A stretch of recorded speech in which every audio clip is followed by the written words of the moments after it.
বাংলাদেশের আগামী সাধারণ নির্বাচন সম্পূর্ণ অবাধ ও সুষ্ঠু হবে বলে ব্রিটিশ এমপি রূপা হককে আশ্বস্ত করেছেন প্রধান উপদেষ্টা ডক্টর মোহাম্মদ ইউনূস। প্রধান উপদেষ্টার বাসভবন যমুনায় রূপা হক তার সঙ্গে সাক্ষাৎ করতে গেলে ডক্টর ইউনূস কথা বলেন।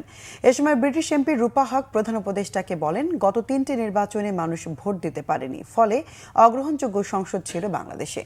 আগামী সাধারণ নির্বাচনের তারিখ বাংলাদেশের অন্তর্বর্তী সরকারের নেওয়া সংস্কার উদ্যোগ এবং রাজনৈতিক দলগুলোর অংশগ্রহণের প্রক্রিয়া সম্পর্কে খোঁজ খবর নেন তিনি। পরে ডক্টর ইউনূস তাকে জানান, আগামী নির্বাচনের জন্য দুটি সম্ভাব্য সময় এবছরে অথবা আগামী বছরের মাঝামাঝি নির্বাচন আয়োজন করা হবে। তবে নির্বাচনের তারিখ নির্ভর করবে জনগণ কতটা সংস্কার চায় তার উপর। রূপা হক আগামী সাধারণ নির্বাচন পর্যবেক্ষণ করতে বাংলাদেশে আসার আগ্রহ প্রকাশ করেন।